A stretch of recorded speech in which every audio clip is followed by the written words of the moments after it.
Hi, I'm Nephila, and today I want to talk to you about the female ego. And the reason I want to talk to you about this is because I feel like no one ever talks about it. I think men talk about it fairly often, but I really don't see very many women talking about it with a nuanced opinion. So I would like to talk about that today. And before I begin, please remember to like and subscribe and comment what you think. Okay.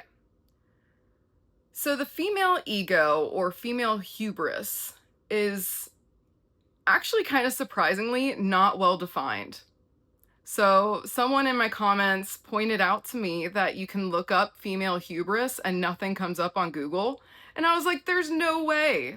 Hubris is this like belief that you are a god or goddess or that you are above others around you, basically.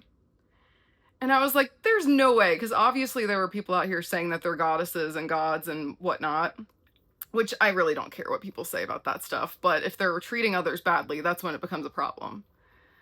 Anyways, so I was looking up female hubris, and they were right. There's nothing out there on female hubris. There's only studies on male hubris. And instead, what they say is they call it female humility.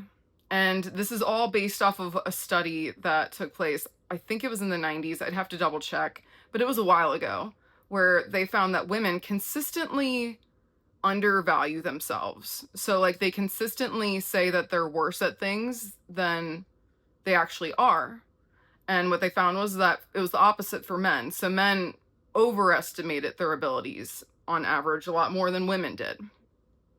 And this is interesting, right? Because it implies that women naturally believe that they are less capable and naturally have less confidence in themselves than men do. Now, I think that this has definitely changed, and if they reproduce this study, I don't actually think they could reproduce this study in today's society anymore. And it's not necessarily a bad thing. Now, hear me out, because I think that the female ego actually is a biological factor. I think there are biological factors to consider with the female ego. Okay.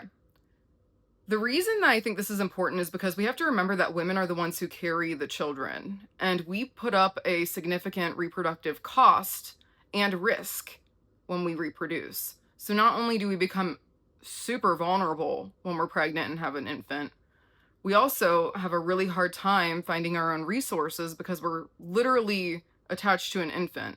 And these infants they take much longer to develop than other animals. So not only do we have to worry about ourselves, but we have to worry about our offspring as well.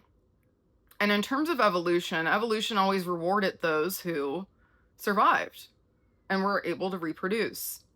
And so I genuinely think that women who are more egotistical and more focused on themselves were the ones who were able to reproduce over the other women who were way too giving.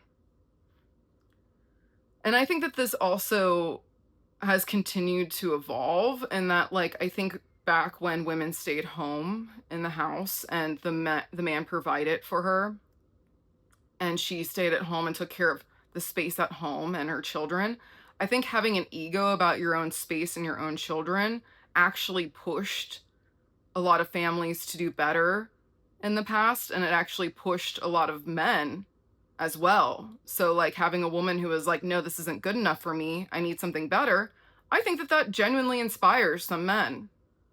I think it especially if a man really, really likes you. If he really, really likes you and you say, no, this isn't good enough, he's going to go out and do better.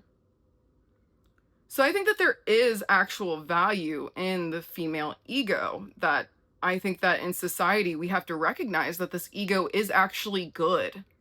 It is a good thing to have a woman who has an ego about herself. It means that she's going to take care of herself. It means she's going to take care of her offspring. However, what we run into as a problem is when these women aren't necessarily having their own families.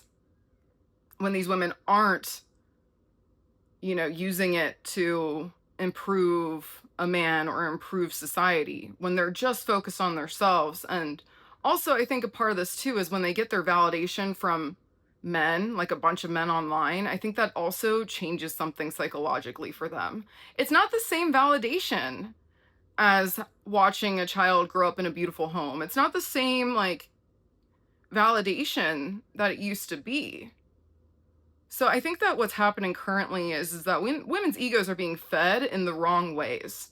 They're being fed online through comments and pictures of, or whatever, like men commenting and supporting them, throwing money at them, things like that, like on OnlyFans. That's the first thing I think of, is like OnlyFans when I think of ego.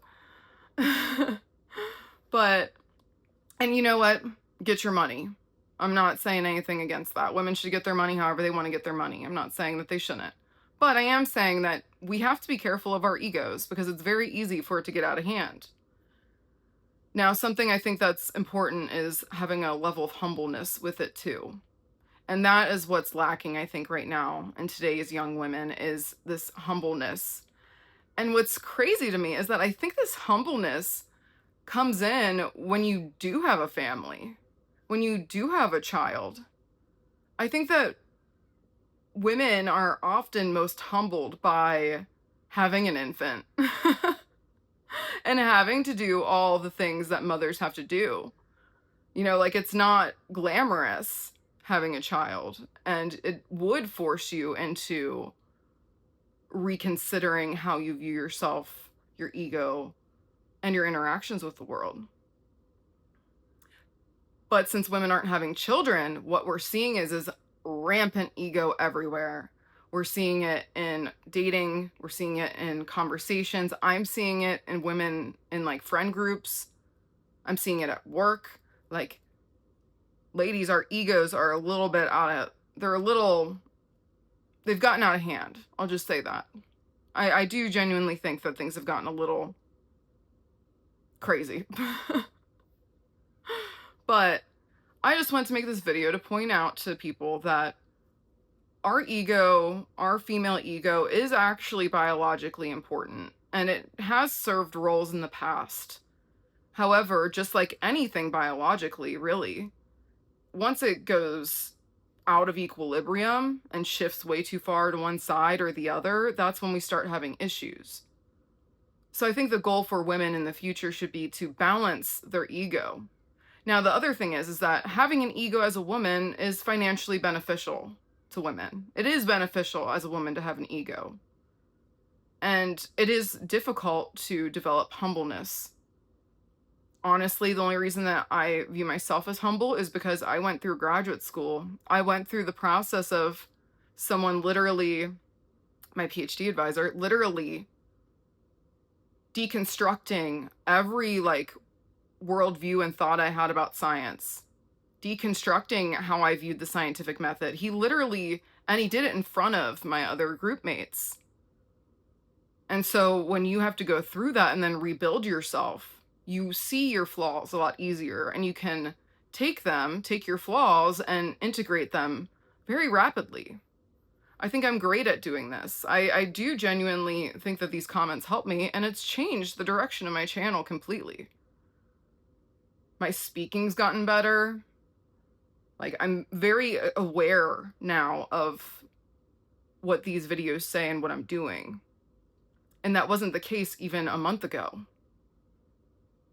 So once women are capable of taking their ego and accepting criticism and integrating it in a humble way, I think that that can really shift how we show up in society.